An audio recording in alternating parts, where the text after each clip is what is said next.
crisis, remote work has become much more prevalent during our times to do work and school. So here in this presentation, we will explore the advantages and disadvantages of working from home. To start with, working from home has shown to have a significant impact on work-life balance. For example, opinions show that 63% believe it has a positive impact, whereas 37% believe it has a negative impact. So clearly the majority believes that it has a positive impact. Working from home also has an effect on an individual's stress level. Overall, it looks like remote work has a positive influence on stress level. 89% believe that it has a positive impact, so their stress level is reduced, while 9% believe that it has a negative impact, and only 2% believe that it doesn't bring any change. So most people believe that working from home greatly reduces their stress level. With regards to private life, the overwhelming majority remains positive in favor of the influence on private life, with 94% believing it has a positive impact. 4% believe that it has a negative impact, whereas 2% believe that it doesn't bring about any change at all. The first pro revolves around location. First of all, you're not limited by your location, so you can do the same job wherever you're working. You also have a free choice of where your workspace is. You could work at your desk, outside, on the couch, in your bed, or wherever you feel most comfortable and most productive. The next pro to be discussed is the commute. Because there's no need to drive for work or take the train into the city, you don't lose any time. Oftentimes commuting is quite a significant amount of time. It can be up to an hour there and an hour back, or even more in some cases. Because of this, there's less emissions from less use of vehicles. You have more free time because now you're not commuting, and there's a lot less stress because you're not worried about getting to work on time. Comfort is another pro of remote work. You have fewer standards for your typical business attire because there's no need to dress up when you're just sitting at home in front of your computer. There's also no perception of professional appearance unless you're in some sort of Zoom meeting, in which case you could dress just from the top up. There's also less pressure in terms of appearance, which leads to more comfort while working at home. There's also a pro with regards to time. Because you're at home, you no longer have to commute, you have more time at home, you have more time for your family, your friends, yourself, for any tasks you have to do at home throughout the day. And most importantly, you have the possibility to complete your work on your own schedule and at your own pace. You are no longer bound by the constraints of the workplace to figure out what time you have to complete what. Sleep is another pro of remote work. It allows an individual to create more flexibility in their sleep schedule. With remote work, there's more time to sleep. So you can sleep longer in the morning and do work later into the afternoon, or you can go to bed earlier in the evening and get up earlier to do your work. You can also have better quality of sleep because it will be improved knowing that you don't have to commute to work the next morning. A fantastic pro for working from home is that it's a lot more flexible. To start with, you have a lot more time throughout the day. Like we've said in the past, not commuting to work saves you a lot of time.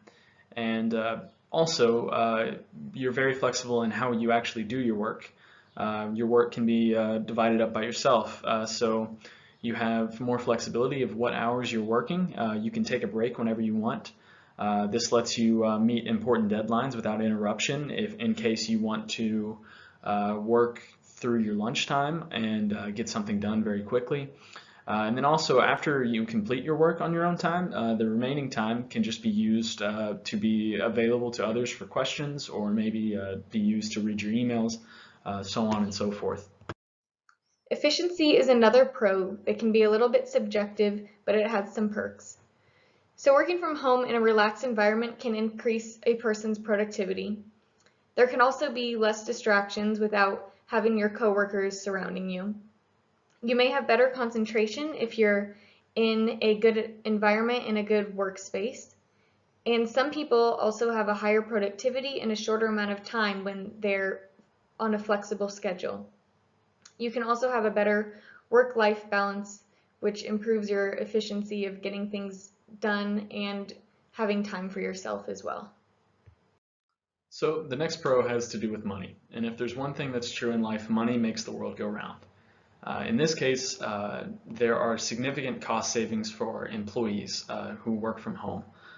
Starting with, of course, the most important would be costs involved with commuting. First off would be if you commute by car, you're saving a lot on fuel, you're saving a lot on repair and maintenance, and you're also just saving time, and time is money in a lot of cases, so you have more time to do things that are more valuable to you. This also saves costs if you commute by train. You no longer have to purchase monthly or yearly tickets.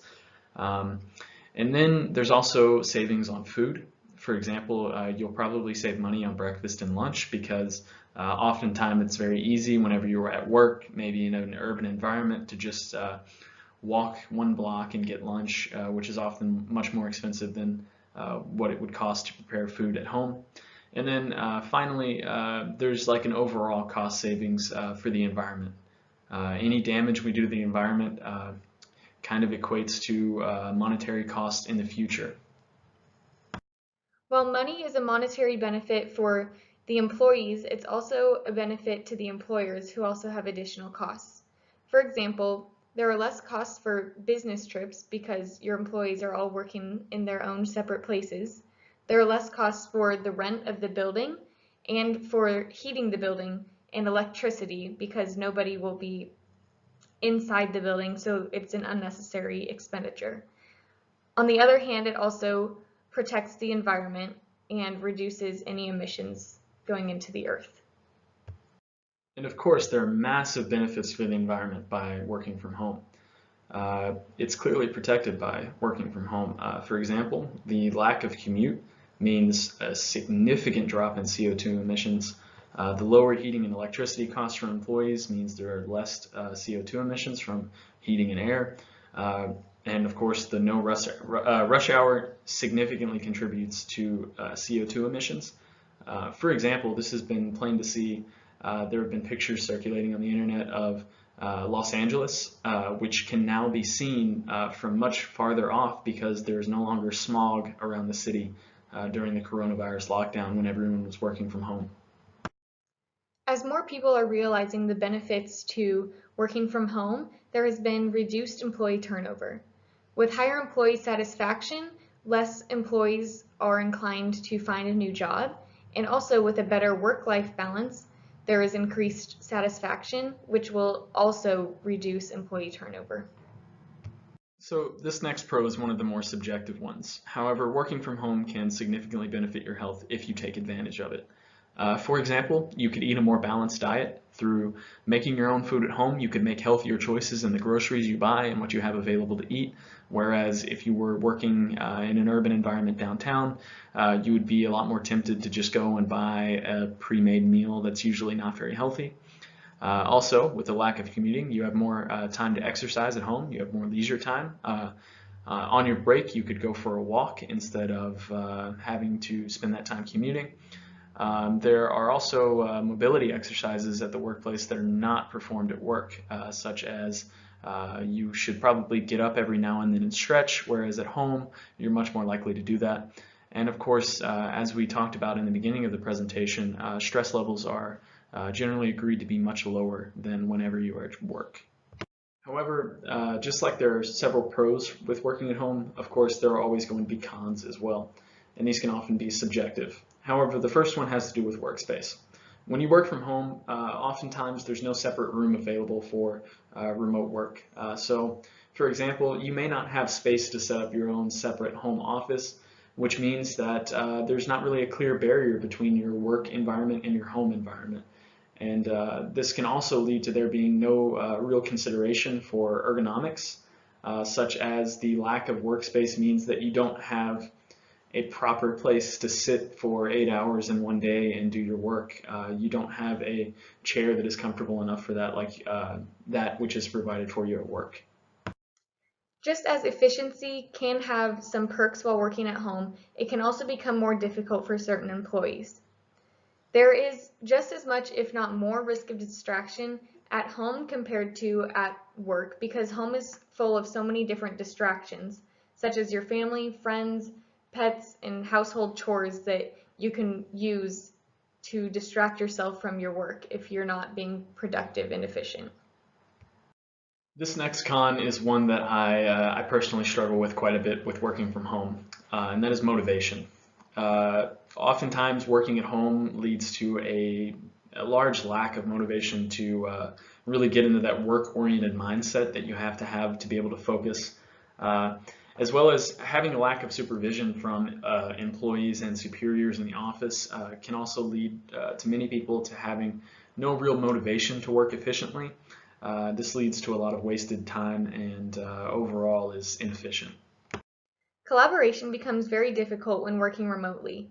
With so many different employees working in different places, long distances can make it very difficult to work together. There may also be time changes involved. Also, without the right tools, collaboration can be very difficult, and sometimes everyone's technology isn't up to date enough to work together. Collaboration is also very much based on personal contact, and without a sufficient means to do that, personal contact can be difficult and make more problems when trying to work together as a team. The next con stems directly from the previous, which was collaboration, and this is communication. So just like how there's a lack of personal contact, which makes collaboration difficult, it makes communication just as difficult. You lose a lot of communication whenever you go through text-based channels such as instant messaging or emails. Even through personal video calls, you lose a lot of that face-to-face interaction value. And also, communication is only possible with certain tools now, which are mainly video calls, instant messaging, and email, like I just mentioned. There's also longer waiting times for your replies. It's much easier for someone to ignore an instant message or an email, even if it's a pressing issue, because you no longer can get their attention face to face. And then lastly, different working hours for people in significantly distant areas can make the possibility of direct communication impossible.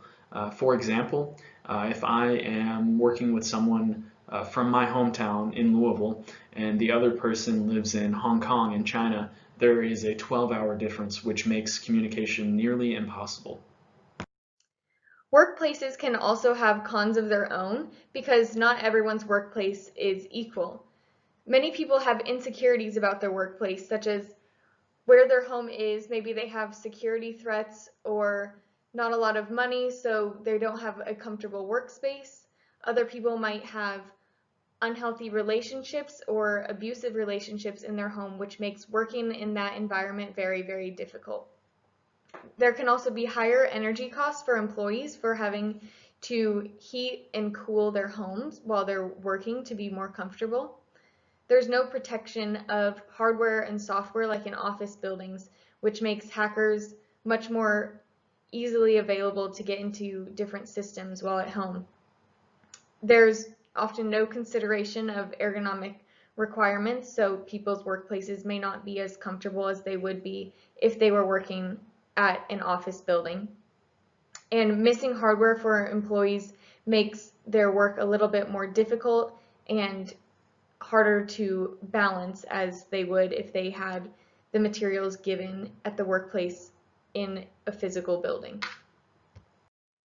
Creating a corporate structure and a corporate culture can be extremely difficult when the company works primarily remotely. For example, the long distances between your employees really hinders workplace camaraderie. Whenever everyone is working remotely, there's not really any Friday happy hour where everyone goes out for a drink after work and gets to know one another. And oftentimes when employees have the chance to get to know one another, they're a lot more comfortable working together, asking each other questions, and collaborating. Time becomes difficult when working remotely because different people work better on different schedules. And some employees have difficulty with time management. So working from home and having so much flexibility can be very difficult for them to be motivated and get their work accomplished on time. Working hours are not always maintained as well because some people like to work better in the mornings while others work best at night. So the working hours and time makes things a little bit more difficulty to be available at agreed times, and it can make it more difficult to collaborate with your other fellow employees. And of course, working from home incurs some monetary costs. For example, acquisition of new hardware for employees can be quite a large cost, especially when it comes to shipping hardware to employees. Uh, there's also the acquisition of new software for employees to be able to access systems remotely, because if you are using a central authentication system, this can be difficult to work whenever each employee is coming from a different location. Oftentimes, that doesn't work with like one central authorization. There's also the cost involved with provisioning various tools for problem-free work, such as mice, keyboards, chairs, working desk for the employees would all be something that if someone was going to be working from home full time, it's going to be either expensive for the employer to provide them, or it's going to be expensive for the employee to buy the actual things they need to perform their work. And then of course, there's provisioning of various tools for maintaining communication, such as communication softwares, or even providing like a physical phone for the employee to use. While some people take working remotely as an opportunity to improve their health, other people are less motivated by remaining in their home and working from there. Some people have less movement while they're working from home, and they take it as a chance to just sit around all day and not get any physical exercise outside. There can also be physical complaints due to their lower graded equipment. So some people might sit in an uncomfortable chair or might slouch in their bed, which can lead to physical aches and pains later on. Also with health comes people in their poor dieting habits. So some people are bad at cooking when they're at home and might cook unhealthy foods. They might order out or eat a lot of fast food, and others might want to eat more healthy but don't exactly know how to cook. So diet is a main issue of being at home all day, every day, and not having the means to obtain healthy food. There are also significant cons with technology while working from home. For example, a lot of people have recurring issues with technology, and they may not know exactly how to help. Whereas this can be remedied in a normal office building by running your laptop down to IT and letting them have a look at it. This isn't available at home. You would have to submit a ticket, and IT would have to schedule a time to work remotely on your laptop, whereas this isn't always viable. There are also significant safety features that cannot be monitored at work, such as having a firewall on your software, which can protect very, very vital information, especially like in the US. Healthcare companies have to respect the HIPAA laws, and this can't always be observed whenever you don't have access to a strong enough firewall while working at home. There's also the issue of missing or outdated equipment.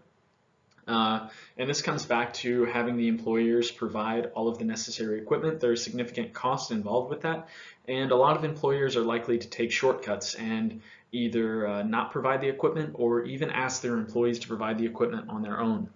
And of course, there's the lack of equal and reliable internet access. Not everyone has the fastest internet at home, and this can significantly hinder their progress on work. Everybody has their own opinion. Think about it. For example, I really do not like to work from home. I have no motivation at home, and I really feel like I drag on my work. And personally, I like working from home because I enjoy that I can get my work done on my own time, and I have more flexibility to do the things that I want and to keep time for myself.